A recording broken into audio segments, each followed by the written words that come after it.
Boys and girls, this is the Undisputed Era. Adam Cole, Kyle O'Reilly, Roderick Strong, and you're listening to Going In Raw, baby.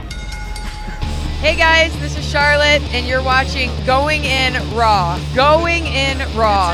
That sounds terrible. What's up? It's your girl, Sasha Banks, the legit boss, and you are watching Going In Raw. You like that? Hey, friendo, Steve here. And Larson. And welcome back to Going In Raw, the only pro wrestling podcast you need to be listening to right here at youtube.com/Steve and Larson, and available wherever podcasts can be found. Be sure to hit that subscribe button, a little notify bell next to it to make sure you always get your new Going In Raw notifications. We're also available on the Patreon at patreon.com/Steve and Larson. We have a variety of reward tiers over there. Be sure to, it's good. It's helping to support Going In Raw. Yeah. Sorry, we're a little distracted trying to get the stream up and going. Seems like there's some issues.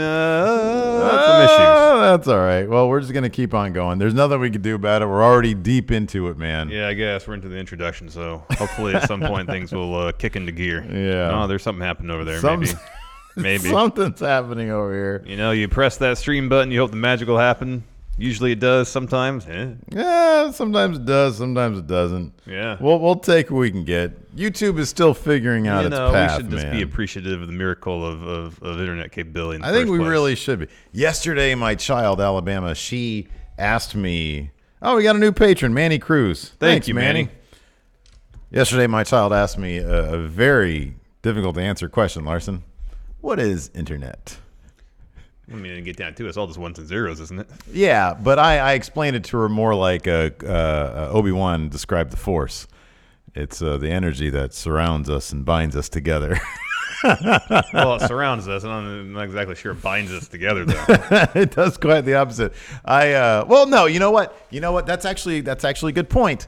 It does in some way bind us together, Larson, because today at some point the Friendo Cast is dropping. Yeah. Something between like 17 and like 22 friendos. That seems like a lot of hosts for one show. In the Discord group, the Going In Raw Discord group, which you can get access to for $1 on the Patreon, patreon.com/Stephen Larson. They all got together and recorded what's, I guess, sort of loosely referred to as a podcast. Mm-hmm. When you have 17 people talking, I'm not sure. I haven't listened to it myself. I listened to some of the discussions going on, and it's all interesting stuff. There are some voices in there that could, like, I was shocked. DJ Booty Dan, wouldn't have thought it. That guy has a voice made for podcasts. You know what his voice? Maybe he actually is a disc jockey. You know what his voice reminds me of? Stephen Root. Oh, okay, yeah. Like, it's just very, very calming. It's very soothing.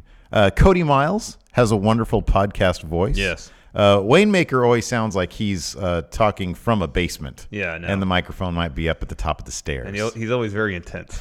And he's always very intense, exactly. So for those watching live right now, apologies for the delay. Looks like we are live now. Yeah. You haven't missed much. No. But now that we are seemingly live, why don't we hop right into the news? Hop into the news. All right, kick things off. CM Punk's got a movie coming out soon. Yeah. It's called the Third Floor, something. Girl on the Third Floor. Girl on the Third Floor. We've seen the trailer. It looks cool. Yeah, it looks cool. It looks interesting. He's got some charisma potentially. Yeah. No, dude, he has camera face. That dude he's got feature film face. Yeah. So old Phil has been making the promotional rounds of late and did a Reddit AMA, I think, yesterday. And, of course, he's going to get asked when he's coming back to WWE. This is what his answer was this time. It's quite a deviation from his usual. He said, quote, "It'd have to be a very big bag." I'm assuming he means a unquote. money bag. Yes. Not like a bag filled with human parts. That might be the case in the movie. Right. However, IRL Phil doesn't want that. This dude is coming back, man. Come on. What did I tell you before, Larson? You got to look into the eyes and tell me, what do you see? I see a guy who wants some money. Well, I mean, I always figured he wanted money, but I just take people at the word. Phil doesn't never do that. Like Chris Jericho, I understand he's a showman, so you got to take what he says a certain amount with grain of salt. Phil doesn't seem like that. He seems like more or less a straight shooter. So when he says, I have no interest in pro wrestling, all right, I assume given how things went down tail end of the WWE career, there might be some truth to that. People evolve. People change. It's called playing People hard to change get, their man. mind. It's called playing hard to get. No, also, I'm sure it's like, okay, I've just lost $1.5 million through this lawsuit here. I could stand to get my bank account filled up again.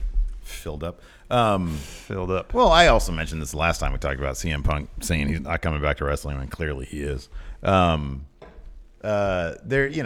got to future-proof himself. It's one thing to be thrifty, but you got to keep a stream of revenue coming in if you like a certain lifestyle. And I'm not even saying he has an extravagant lifestyle, but so everybody has their minimum amount that they want to live on. Well, and it's not like he's not working. He's got a burgeoning movie career. How much do you think he made for that movie? Oh, nothing. But I'm saying burgeoning, as in it's on the way up. Yeah. He wants to do a movie with Batista. He said. Yeah, I hope he does. I think, dude. I look at that trailer and I was like, wow, Phil Brooks has got presence. I mean, we always saw that in wrestling, but it doesn't always translate. No. Like, how many people went to the theaters to go see that Dolph Ziggler movie? Nobody. Right. Because I don't think it ever was released in the theaters. Wasn't actually in the theaters. Straight to DVD. Right. How many people went to go see The Chaperone? Probably more people than saw Count Out. Shit, didn't Chaperone actually come out in theaters? I think so. I think it did. But no, I mean, that's a good point. A lot of times we see these wrestlers, and it might translate on, in the wrestling ring on camera, but being up there on the big screen or in a feature film at 24 frames per second, that's an entirely different thing. It is. I saw this trailer. I was like, man, this guy, he could have a future in acting. Maybe he doesn't like the BS of acting. Maybe he just, I don't know. It seemingly, he now has a price to come back to wrestling. Well, I mean, it's probably, just because he said it's a very large price doesn't mean, like, is Tyson Fury money enough? Reported. Well, okay, alleged Tyson Fury money. Fury money, which is $15 million. I think that the more reasonable question is Brock Lesnar money enough? I think Punk's main reason for being besides he was burnt out and he wanted time off, he wasn't respected to the degree that he felt he needed to be respected, which was all the respect, which was main event WrestleMania. Yeah. I think that might have been a little bit different. If they didn't just take that title off him to shove it to The Rock, and they had given him a main event slot at WrestleMania, maybe. Well, there was several things. There was the health stuff. It was that on Art of Wrestling. He talked many times about having to go up to Vince and say, "Hey, my payout's not what it should be." Yeah, he Where's wanted. my money? Yeah, in general, the big picture thing was he wanted to be more appreciated. Yeah. In terms of respect enough to give me my pay. How much do you owe me? I want it. Be upfront with me. Be honest with me. Give me good creative. Give me the main event slot at WrestleMania. It was what everybody wants. They just want to be treated well. Yeah. And he felt like after being champion for more than a year and putting his body through all that, least they could do was give him a main event spot. But let's face it, if they said, hey, yeah, we're going to give you all this money and we're going to give you the main event slot, you're going to be a big deal when you come back. Yeah. It wouldn't surprise me if he took that. Absolutely. And seemingly, with every week that passes, we get closer and closer to that. Well, first things first. Let's see if he shows up backstage. I guess he was asked about that on this AMA too, and no sold that. Oh, he just said he couldn't comment? No, I don't think he said anything. Oh, okay. One of the recaps I read said someone asked about it. He just didn't say anything. It's the only question he didn't answer. Asked me anything but that, apparently. Yeah. Anyways. So, yeah, that's cool. Right on. Yeah, Big old bag of money. That's what it's going to take. Is that what, probably like a wire transfer, actually. Yeah, well, I mean, direct deposit, something like that, Direct maybe. deposit, wire transfer. Maybe just a publisher's clearinghouse size check. He clearly, though, wants a giant duffel bag stuffed with, I'm assuming, packaged together $100 bills. Yeah. That's what he's looking at. He can put in a safe under the floor. Mm-hmm, yeah. Let's talk about this now. This is not surprising at all. This is basically non-news, but given that WWE apparently has no idea what they're doing, is the right hand not knowing the left hand is doing, apparently. So a couple weeks back, before his title defense at Hell in a Cell, Seth Rollins was named as captain of Team Hogan for this 10-man, I think, elimination tag match taking place at Crown Jewel as Team Hogan versus Team Flair. And we thought, hey, that's kind of strange. He's got this match in Hell in a Cell, at Hell in a Cell against The Fiend. Yeah. He seems awfully happy to be a member of Team Hogan. Hell, the captain of Team Hogan. Yeah. That's kind of a disconnect. And so he had the match at Hell in a Cell. He didn't lose the title, so something had to give. And then this match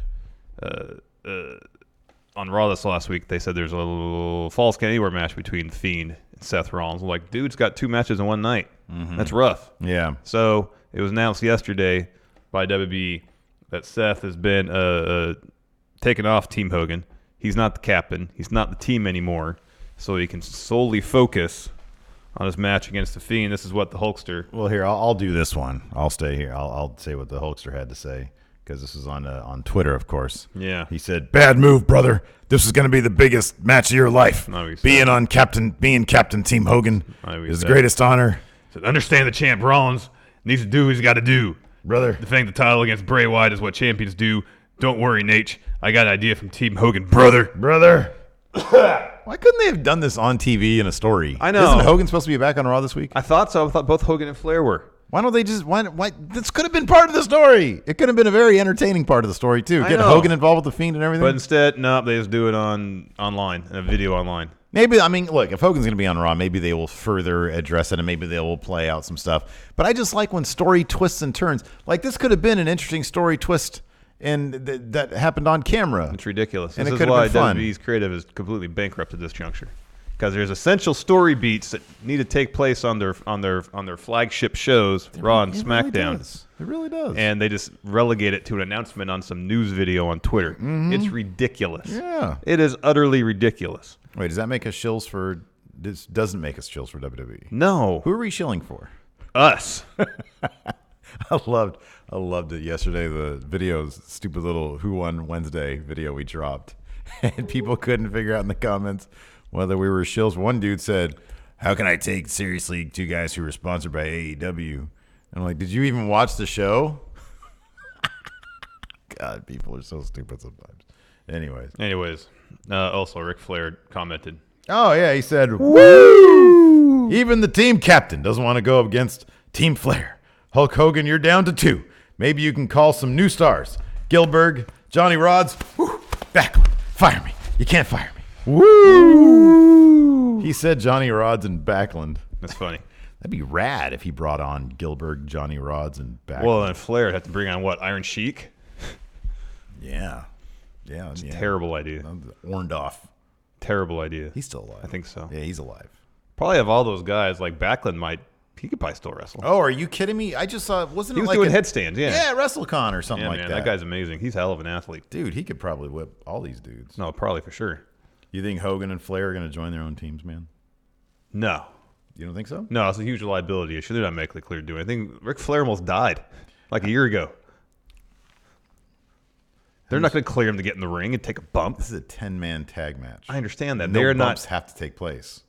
Bret Hart was able to perform after having a stroke. Yeah, I understand that. This is gonna but he wasn't on death's door. Buddy, this is going to happen. No, it's not. Flair, he might punch somebody, but he's not doing anything more than that. Which, okay, that's not the question. No bumps. That's not the question. What's the question then?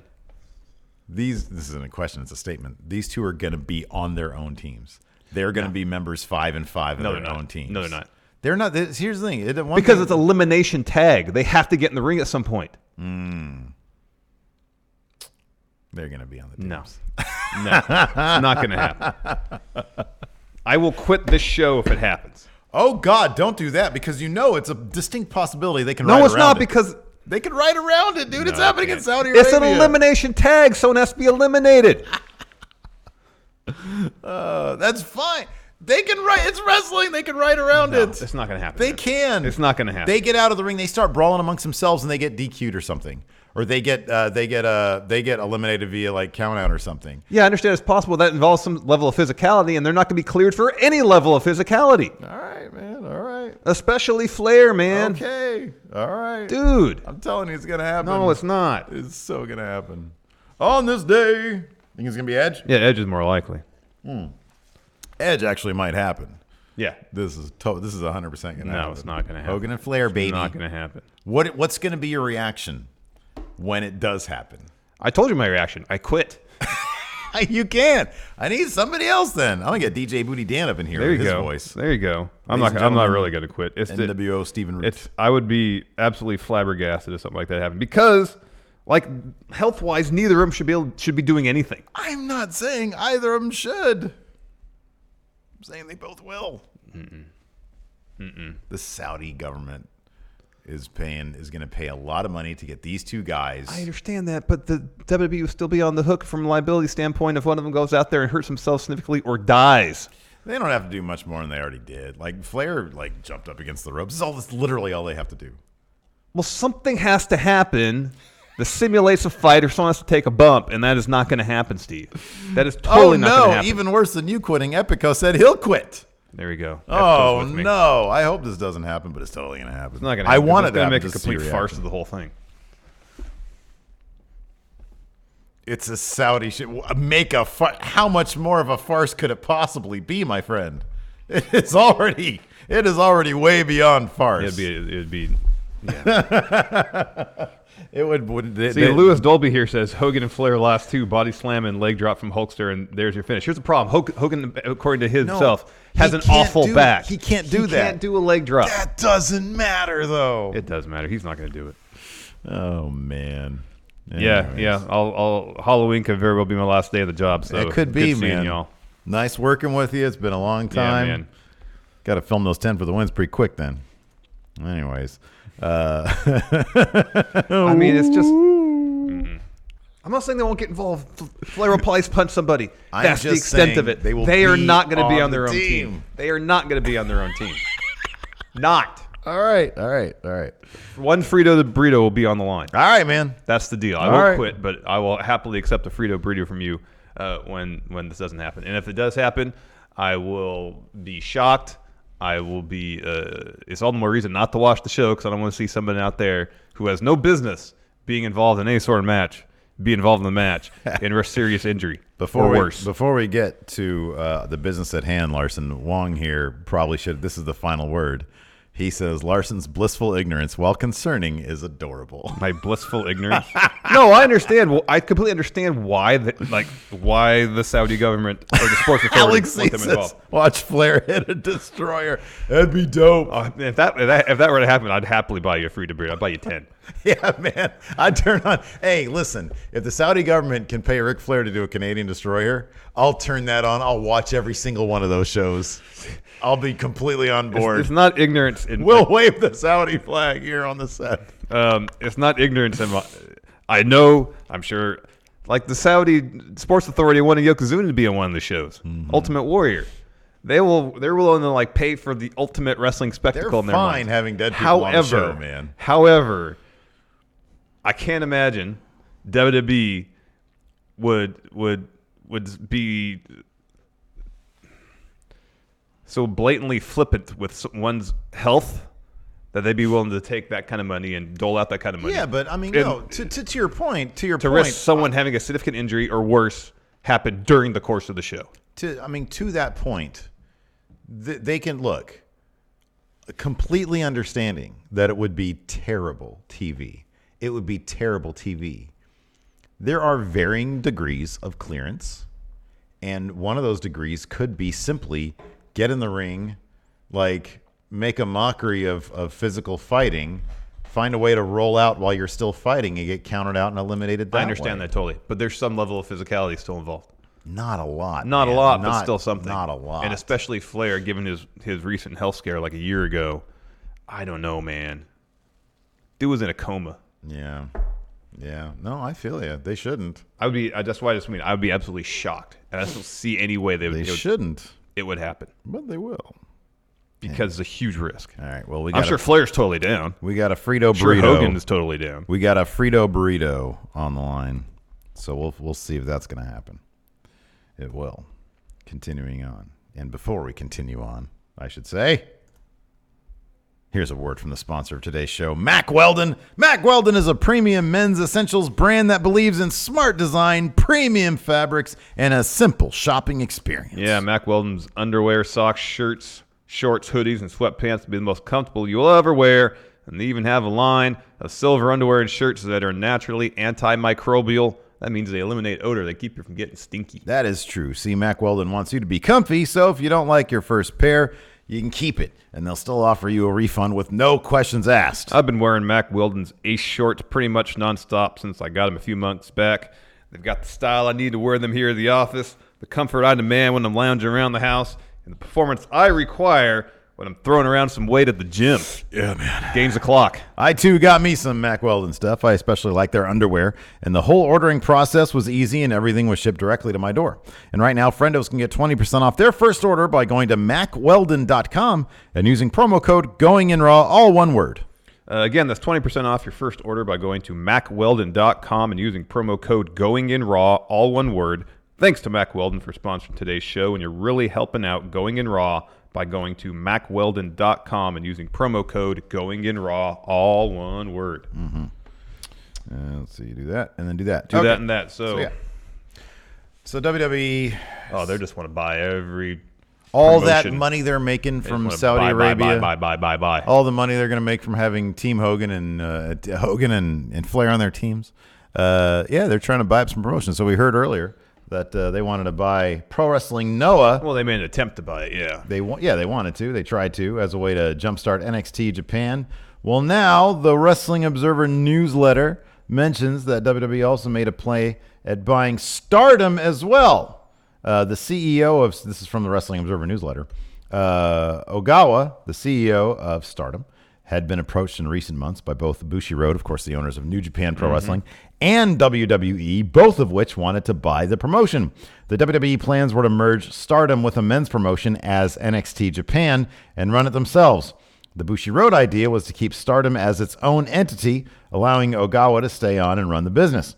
Another aspect is that in Japan, it is looked down upon to sell majority interest in a Japanese business to an American company. Ogawa never strongly considered selling to WWE. Part of the situation was that Bushiroad had a battle plan for what they wanted to do, while WWE really didn't, past the point they wanted to use the women to start NXT Japan. But they didn't really seem to have a battle plan past the point they wanted to do it. There was no plan on who would run it, how it would be run, and it was likely to be merged with the men's group, or the women would be put on shows with men as WWE does things. Of course, they do things different in Japan. New Japan doesn't have a women's division. They have separate companies. Where was I? Sorry. WWE did offer to sign the entire roster to contracts and bring them in for WrestleMania week, and also to induct Ogawa into the Hall of Fame in 2020 if the deal went through. Observer also adds, quote, WWE was also involved in talks with a number of other promotions, but we don't know how serious they were. There were stories going around that WWE has hired or is in the process of hiring 2 major stars to be the head trainers for Japanese Performance Center. We have confirmed through WWE that Meiko Satomura, it's a huge name, who may be the best woman wrestler in the world, most have either she or Io Shirai as best, that's some editorializing from old Dave there, has been working for the company for some time, who was one of the names listed for that role, but that is the only name confirmed. He lists a couple other that were mentioned, but that's kind of like the huge name. That's awesome. Of course, Stardom eventually sold to Bushiroad, the parent company in New Japan. The Observer wrote, quote, Bushiroad wanted to keep the Stardom structure as it was with the same house show schedule, build the stars, and run occasional shows in larger arenas. They also had the money to more heavily promote the brand and its stars, and Ogawa saw this as a chance to build up women's wrestling. He mentions, as of now, it seems to be no plans or indications that there's going to be any crossover between New Japan and Stardom in the near future. I'd say it can't ever happen. That was a big question a lot of people had. There, I think that especially on wrestling Twitter, there was a whole lot of "I told you so" with because a lot of people out here. And look, I am ignorant. Besides what I've talked about, with Karen, who lived there for 5.5 years, I'm fairly ignorant about culturally how obviously they do things different over there. They have their way of doing it. Where they have separate promotions for their men's and women's wrestling, and the two don't really meet in the middle. Well, they're doing DDT Pro. They have intergender matches in DDT Pro, or at least mixed tag matches. Okay, well, there you go. Because when Kenny went back, he teamed up with Riho. Okay. And there's that husband and wife team, I believe, that wrestle in DDT Pro. Okay, sure. In any event, there was a lot of "I told you so's" on Twitter with Bushiroad buying Stardom. I think those people were assuming that they were going to all of a sudden have a bunch of Stardom matches or women's matches at Wrestle Kingdom or something. Doesn't seem to be the case. I think that they see. I think in the newsletter, or somewhere I read that Stardom right now makes around $2.5 million a year, and they think they can increase that fourfold, to about $10 million a year. Wow, that'd be within the next couple of years. So they see something that's successful. They want to, they think it's a good investment, and pump a bunch of marketing muscle into it and make a bunch of money off it. So, so that's cool. Yeah. Naheem Quattlebaum here in chat brings up a point. Says, thank God Japan more or less didn't do what the companies in the United Kingdom did. Of course, we had heard that several of the promotions in the United Kingdom who signed deals with WWE to use their talent had clauses in it which would allow WWE to buy the promotion at their leisure, seemingly. Yeah. And shutter it. I would be very curious to know what the details of that were, because that's a very that's a loaded idea. Yeah. In terms of like not knowing what the details behind it are. But a lot of people lament the seeming death of the indie scene in the UK. I mean, there's also with that, there's a lot of debate that can be had. I mean, when all those wrestlers who are now under WWE contract sort of built the British indie scene, and they're trying to advance their careers by joining up with WWE. Can you blame those wrestlers? No, not at all. Do you need to blame WWE for giving these people opportunity? And I'm not, dude. Look, y'all can call me a shill for WWE all you want. I don't really care. But I'm just saying that whenever people call out, I've noticed this on Twitter. Whenever somebody calls out, "Oh, the WWE, destroying the UK indie scene," there's always those NXT UK wrestlers coming out and saying, well, we're trying to advance our careers. Yeah. Like, we built this, and we're trying to hit that next level. I don't know. I mean, I know there's a lot of different viewpoints there. Yeah, totally. I mean, I don't blame the talents, because at the end of the day, they want to enrich themselves, both professionally and financially. Sure. Yeah. And I imagine a lot of those men and women grew up watching WWE because there was a stretch in the United Kingdom, like World of Sport wasn't around anymore. WWE was probably the primary wrestling you can watch on television. Yeah. And I'm sure, like, anybody who watches sports and has any idea that they want to pursue that particular sport at some point in their lives, they have these dreams of succeeding at the highest level. I don't blame Pete Dunne for wanting to cash in and enrich himself and try to reach the highest level of professional wrestling. The only part of that the whole situation there that bums me out is the situation with WWE having the option to buy these promotions who have built up a thriving independent scene in the United Kingdom, and seemingly on WWE's whims, based on what we heard, and that's not like full contracts or anything, obviously, so we don't know the exact details. They can buy them and then close them. Yeah. So long as if these wrestlers are signing with WWE, so long as there's companies around where the next generation of wrestlers can go and ply their trade and improve. And that's the big thing. Yeah, that's the big thing. I mean, like here in the States, that's WWE can start buying up independent promotions. It's not going to matter because every city seemingly has a promotion regionally that wrestlers can go and wrestle for, learn to wrestle, develop their talents, and move up the ladder. And it's a constantly the system is constantly refeeding itself. We've seen it several times. It happens all the time. Alex C mentions here also two of the biggest UK names. UK names went up to Japan. I mean, you have Zack Sabre Jr. and Will Ospreay over there, doing big things in New Japan. Yeah. So I mean that's just the nature of wrestling in general. It's cyclical, anyways. It is, and I think this is sort of what you're seeing in the UK as well. Again, I'm not the most. You can ask Wayne Maker and probably Alex C a lot more about that than definitely me or you. So yeah. And it's interesting that the United Kingdom is a separate thing because at the time, like World of Sport was trying to come back. Like Progress is super popular, but it's a relatively new company. Like WWE could go into the United Kingdom and establish a base there because there's not the same level of entrenched companies as there are in Japan, where not even close to Japan or Mexico for that matter. Yeah. So they're going to have a much harder time thinking they can go into Mexico or Japan and thinking they can just start up a promotion fresh. Well, they're very tied to their cultural ways. Like he even mentions here, selling a majority interest in a Japanese business to an American company is frowned upon. I mean, I think that there's also the same. If people think that New Japan is going to bow to the pressure from like Wrestling Twitter or whatever to add a women's division to their product, they are sorely mistaken. That is probably not going to happen because unless they view it as a necessity for their Western expansion, as something that they have to do. But I just don't know that's going to be the case. I think that they do things their way first, and people will conform to that because they've been doing it for so long. So yeah, I don't know. It's interesting stuff, and but WWE, they're not stopping the train of global localization. They're going to keep on doing it. But yeah, you're right. I think it's going to be more difficult for them, seemingly, to get a foothold in Japan, trying to buy up promotions. They might have to just start from scratch. Yeah, and they might not be the immediate success that NXT UK was. Yeah, because if they are unable to,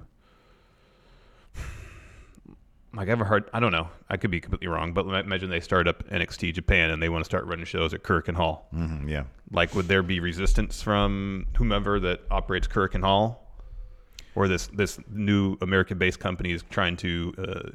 And is that different from, because doesn't WWE, when they do a tour of Japan, don't they go to Kirk and Hall? They don't. No, they go to I think they go to Sumo Hall. Okay, all right. Say that's where they have their shows. I don't believe they run at Kirk. Yeah, I don't know. I don't know. I don't know. I don't know what kind of resistance there would be. Yeah.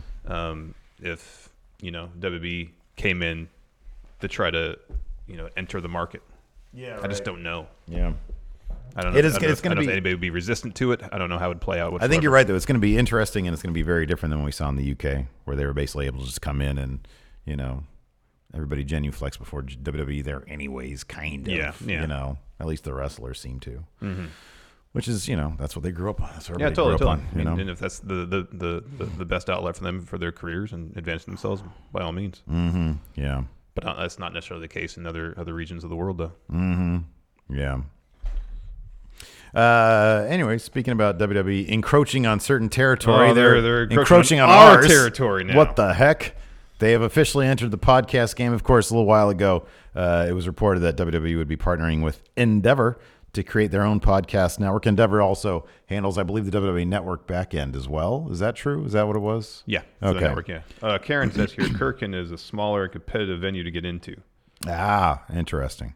Yeah, she mentioned this. It's Ryogoku Sumo Hall, where they run their shows generally. WWE, that is. So this week, WWE announced their first official show, After the Bell, with Corey Graves. The show's description, they really need to have Tom Phillips do like a UK travel vlog show. Gosh. He's just miserable the whole time. Here's where the Queen lives, I guess. Had fish and chips again today for lunch. Went to this place called Nando's. It's all the rage. I didn't see what's so cheeky about it. Can I go into a pub without a fight breaking out? Oh, man. I go to a pub. I went to go try to see a soccer game, and there was just violence everywhere. People were getting stabbed left and right. It's terrifying here. I was asking on the way there. I was asking, so where's the soccer stadium at? And people kept on calling it football. I didn't want to. And I said, no, I'm not looking for the NFL. And then I got stabbed. This guy named Wayne stabbed me. Anyways, the show's description reads, hosted by Corey Graves, After the Bell's an official WWE podcast that gives you a provocative look at the latest in Raw, SmackDown, and NXT, featuring exclusive superstar interviews. ATB examines the world of WWE, both between and beyond the ropes, in a way that is edgy and in a way that is as edgy and unpredictable as Corey Graves himself. Who can forget how edgy Corey Graves is when he got on Twitter and said, "I'm retiring," and then what did he say? A shirt or something like that? Yeah, I know. He waited a good hour, and that's a shirt. Oh, but here, listen to this. Graves has scored himself a pretty solid guest for the first episode, The Game Triple H. A trailer for the show is currently up on all podcasting platforms, and the show's debut will launch on 10/30. It's the day before Halloween. Mm-hmm. Ooh. Yeah. What's it called? After the Bell? After the Bell. Twinewinder here, your Nando's comment got people started talking about Undertaker. It's a picture of him and Nando. Yeah, I did. Sporting some New Balance dad shoes. What's the Nando's menu look like? I don't know. Surprised I didn't go there while I was there. Yeah, I am too. Oh, here we go. First timers. Do you think he was new to Nando's? I don't know. New to Nando's? This is the menu. Step 1, choose your food and decide. I mean, I know how to order food. And decide how spicy you want it. We have everything from plain-ish to extra hot. Oh, give me extra hot. Step 2, once you have Hold on. Let me read these rules Step 2, here. capitalism. Once you have a table number, go to the counter to order and pay. This is just like a regular place. Step 3, grab yourself the sauces and dressings you fancy and any cutlery you need. Eating with your fingers is heartily encouraged. What am I, an animal? That's disgusting. I'm the dead man. Even in the river Stygian, we have forks and knives. Step 4, your order is brought to your table as speedily as chickenly possible. Forgotten anything, need extras, or want dessert?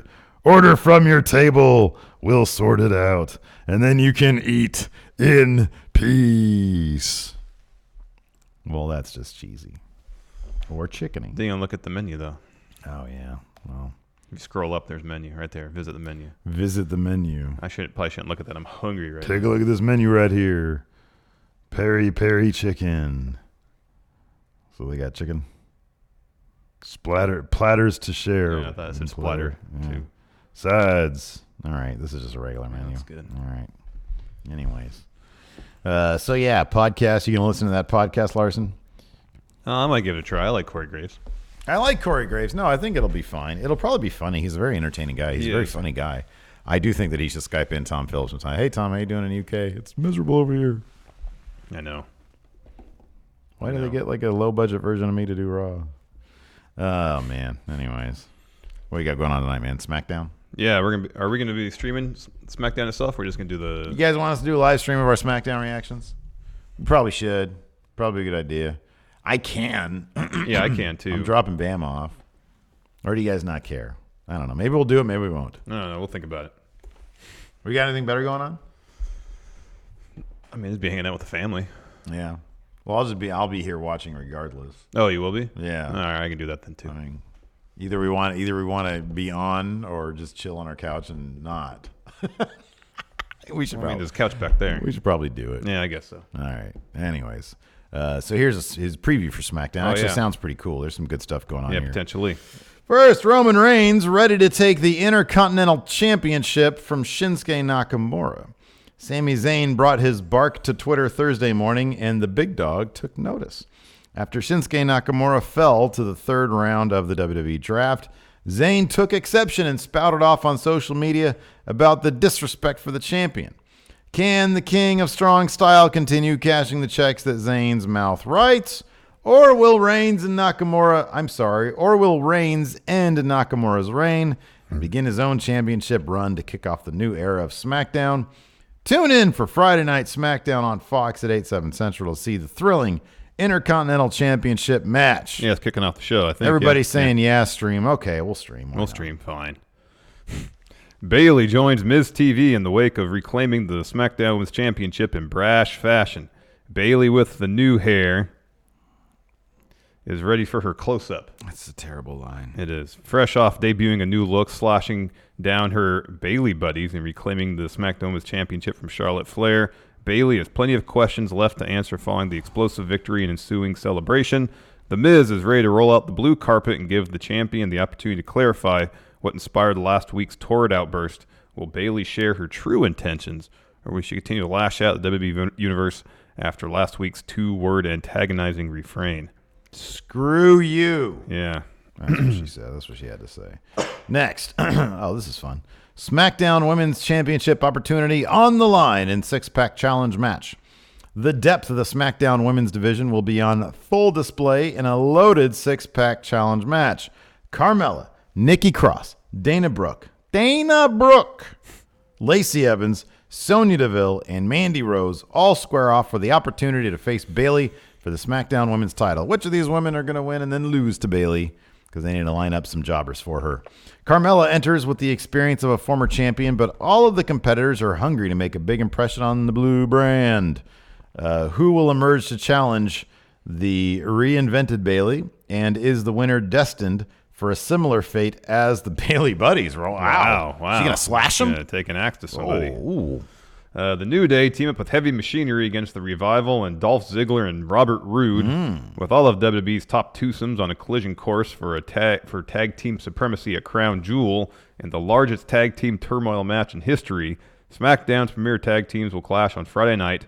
The New Day team up with Heavy Machinery as the power of positivity meets the power of colossal creativity. That's a new catchphrase. Yeah, there you go. In a matchup against SmackDown Tag Team Champions, The Revival, say yeah. Yeah. A glorious pairing of Dolph Ziggler and Robert Roode, who will position themselves as the class of the new SmackDown division. Can these teams coexist, or will the upcoming Tag Team Turmoil Showdown cause the match to devolve into chaos? You know, if the Usos ever come back, once again, SmackDown is a pretty decent tag division. Yeah, I really go like. back to SmackDown. We obviously love the Revival and New Day, but man, Yeah. I really like the Dolph and Robert Roode pairing. I think that's really good. Yeah. Heavy Machinery's quality too. They're on my team, aren't they? They're Yeah. on my team. Yeah. You have You've got Dolph and Rob Roode, right? no, you do. I do. I have them too. Really? I have Revival and New Day. Oh, okay. Those are solid. That's solid. Yeah. I've got that's on. I've the got other The thing. Miz. I've got Bailey. I've got Roman. You've got Nakamura. Oh, cool. All right. And then in that, Well, Nakamura ain't gonna win clean. He might not even win. That wouldn't surprise me if Fox was like, "Yeah, we like a title on Roman. Please do that now. Thank you." in fact, for this women's six-pack challenge, you got Carmella, Nikki, Lacey Evans. And I don't have anybody. I've got Nikki. Yeah. I thought you had Nikki. Nope, Didn't you do. take? No, I took Alexa Bliss. Oh, we split them. Interesting. Okay, fair enough. Cool. Oh, I got Lacey Evans too, huh? Yeah. Nice. Go me. Anyways, do you want to take some questions? Yeah, let's answer some questions. You want to look at the television, Mr. Lee? First, we got a new channel member, Miami Heat, 1994. Welcome. Oh, nice. Miami Heat, 1994. Were they any good back in '94? They had Alonzo Mourning back then, didn't they? Mm-hmm. Okay, that's an okay squad. It's not a bad team. He always had to play second fiddle with Shaq. he though. might have been on the Hornets then, still. Yeah, he might have been the Hornets then. I thought he was on the Heat. He wasn't on the Heat early? No, he got drafted by the Hornets, I believe, and got traded to the Heat. Oh, wow. Okay. All right. Nick C., you guys hear Shotzi Blackheart got signed to NXT? I did. That's cool. I did see that. That's great. Rebecca English, just because it's Friday and Steve's impersonations are epic. Thank you, Rebecca. I appreciate the support. Here on Going In River Stygian. All right, let's see. So, okay. Yeah, Mourning was drafted in 1992 NBA draft by the Charlotte Hornets. And then how long, when did he And go then to the Heat? 95. Oh, it was 95, huh? They traded him. Oh, that's right. He was with Larry. He was with Grandmama. Huh? Grandmama, yeah. Nice. Very cool. All right, we're gonna Let's see who's on the Miami Heat 1994 roster. hit the Twitter and see what other questions are out there. Oh, Glenn Rice. Greg Morris. If William Regal. Harold Miner. Remember Harold Miner? He's the guy who blew up, right? Didn't he gain a bunch of weight? I'm thinking. Oh, somebody yeah, else. Yeah. If Oh, William. Steve Smith. He was a good player. Okay, enough of that. If William Regal John Sally. Wow. could wrestle one more match, who's your pick? Daniel Bryan. He says the obvious answer is Adam Cole. I'd say storyline it's Adam Cole, but it's got to be Daniel Bryan. Mhm. He mentions Daniel Bryan as well. Mhm. Yeah. How about this? What about Robbie Brooks? Oh, Zaya Brookside. Zaya Brookside. Sure. Time for some intergender action. All good names. Calls her Zaya. Come on, sunshine. Let's see here. Breakout Blake Elizondo. In the world of wrestling, when backstage drama goes down, those events will sometimes make their way into storylines in a worked shoot style. With this template in mind, what will be the story of the next Spider-Man movie? So you need a worked shoot scenario. Of course, Spider-Man was out of the Marvel Universe, and now he's back in for at least one more movie. I think you play that scenario out as it pertains to the Avengers. The entire movie is contract negotiations with the Avengers. First he's out, then he makes his way back in, but only for one crisis event. And then after that, shipped off to another universe. Yeah, you have me or another team like the Fantastic Four. Yeah. He's like, you have me for your next Thanos-level event, be it Doctor Doom, whomever. After that, I'm dealing with my own cast of villains. Yeah, exactly. Let's see here. Matthew Flanagan. When I was a kid, I liked making random tag teams with my action figures. Who are two wrestlers in WWE that you could randomly see making a really good team? My pick would be Chad Gable and Rusev. That's a good pick. However, I'm going to change this question. Any two action figures from your collection back in the day, Good. as a tag team, from all different universes, who would they be? Duke from G.I. Joe and Matt Tracker. Oh man, I'm gonna go with Man at Arms From He-Man, yeah. and Optimus Prime. All right. That's a killer combination right there, man. Or Man at Arms and who's the bad guy who turned into a gun? Megatron? Yeah, Megatron. Let's see here. Trey Sherman. Does it really matter that there are seemingly no rules in AEW matches, or does this muddy their sports-centric approach? I'm fine with the ECW approach. I just think they should make that clear. I think are they referring to Pentagon tagging himself in while he was in the corner? Yeah, okay, so I saw that on Twitter. I didn't notice it on the actual show. No, I noticed it live. I kind of laughed. Okay, so what happened? He wasn't standing on the apron. He was standing in the corner. And Ray Phoenix tagged him in. And the ref's like, all right, go ahead. Yeah, and then there was the whole matter of like there were rules in the street fight where there shouldn't be rules. Yeah.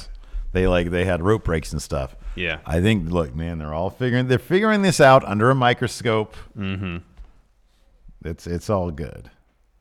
Let's see here. Jay Sean Lawrence will take over, add more matches to the card since TV is now 2 hours. I'd be surprised. I would be very surprised. Triple H has said, and he's the guy, when it comes to this stuff, I can take him at his word, that every takeover is going to be its own thing, and it's only going to be the cream of the crop. So I would be shocked if it actually went longer in length. I mean, even WWE pay-per-views are trying to keep it to 3.5 hours at this point. Mm-hmm. Lord Ziffer, if Roman beats Nakamura for the IC title tonight, who takes it off him eventually? It would be Roman carrying it until he beat Brock for the WWE title, and then they'd vacate it. He'd have all the belts. No, he can carry both belts. Seth did it. He carried the U.S. title. And the WWE title. At the same time, yeah. Yeah, that's what I'm saying. This is the IC title. So? Hogan didn't carry both. No, Warrior didn't carry both titles. Yeah, times were different then. They vacated it. I'm saying the precedent had been set for a champion holding the top title and mid-card title in recent memory. Karsten, who is the greatest in any women's division today, and why is it Io Shirai? It is Io Shirai, and that's pretty much it. Yeah. That's the bottom line on that. Nick Kyle, did you guys review AEW Dark's Kenny Omega versus Joey Janela? Not yet, but I want to watch it. I'd like to watch that. Kyle Michigan, what's up, guys? Heading to NXT in Seattle tonight. Cool. Enjoy SmackDown Live and have a good weekend. Thank it's not SmackDown Live anymore. He just said SmackDown. I called it SmackDown Live. SmackDown Live now TV. It's Friday night SmackDown on Fox. He said, and have a good weekend. Thanks, Kyle. I hope you enjoy NXT. If you see any friendos out there or any friendos who are going to be in Seattle tonight for NXT, go say hi to Kyle. Yes. Just start screaming his name. Kyle! Kyle M! MJ The Verge, where do you see this unfortunate Seth versus The Fiend story going after Crown Jewel? Will it be over with, or will it leak into the Survivor Series card? Also, will The Fiend take the Universal title from Seth?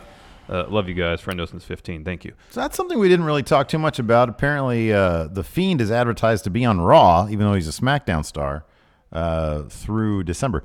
Did you read anything that was legitimate about Fox not liking the Firefly Funhouse aspect of The Fiend? I saw it somewhere, but I didn't really put a whole lot of stock into it. Neither did I. Because that's kind of like one of the major selling points of the character. You would think, unless they simply like the ego horror version. movie. Yeah. Which you need the other part of it you need for it to really work. I know. It's like if you did, I don't know, a Joker movie and didn't have Batman in it. Why would anybody want to go see that movie, Larson? It's true. I mean, apparently a lot of people want to go see it. You know what's funny, though? Like, did you see my tweet to Scoops last night? I did. He totally validated why I'm like kind of just not really into going to see that movie. Well, it might be fine and all, but it just seems unessential, huh? Yeah. Yeah. Here's something I just thought of that I didn't really consider before. Last year, heading into Survivor Series, AJ was champ. And then they didn't want to do Brock AJ 2 years in a row at Survivor Series and champ for champ thing. So they took one of the reasons they took the belt off AJ and put it Daniel Bryan because it was a fresh matchup. Given how much we've seen Seth versus Brock just this year, do you think maybe they'll take the belt off him for no other reason than to not have to revisit that match? Man, trying to figure out the whims of Vince McMahon. You know, it always cracks me up. Whenever I'm listening to Something to Wrestle with Pritchard and Conrad, and when Conrad asked Pritchard, "Hey, you know, what was the thought process going into making so and so, giving this guy a push or whatever?" It's always the most simple thing. I don't know. Vince thought he could make money off him. Thought he was a big star. Figured we'd try it.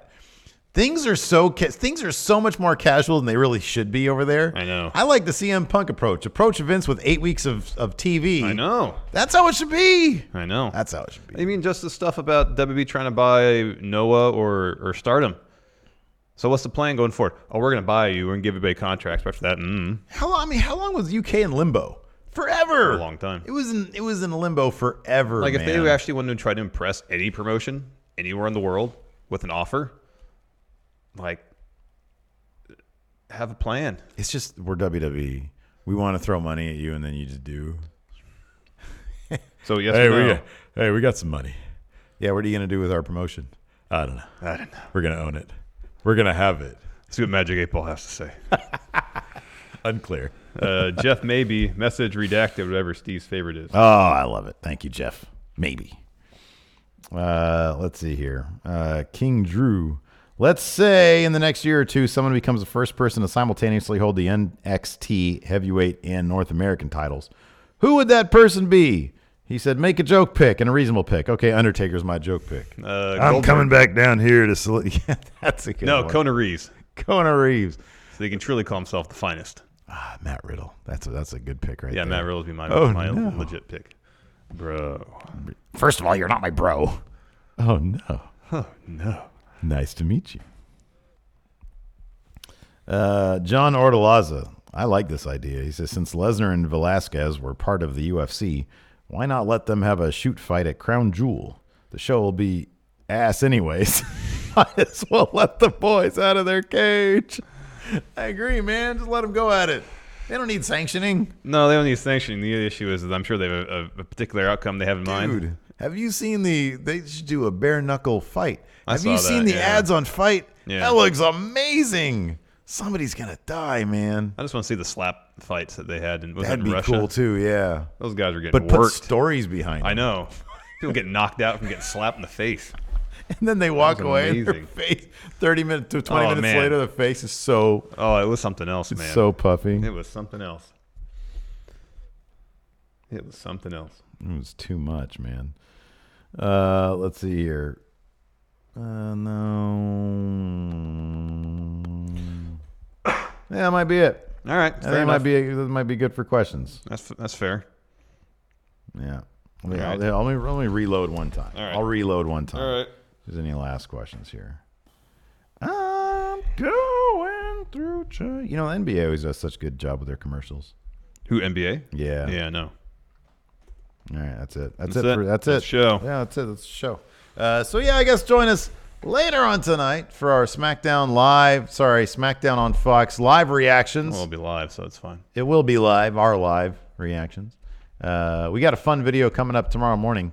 I'm not sure if it's going to get a notification, though, because we're doing so many other notifications. Yeah. So thanks, everybody, for watching. We appreciate it. Till next time, we'll talk to you later. Goodbye.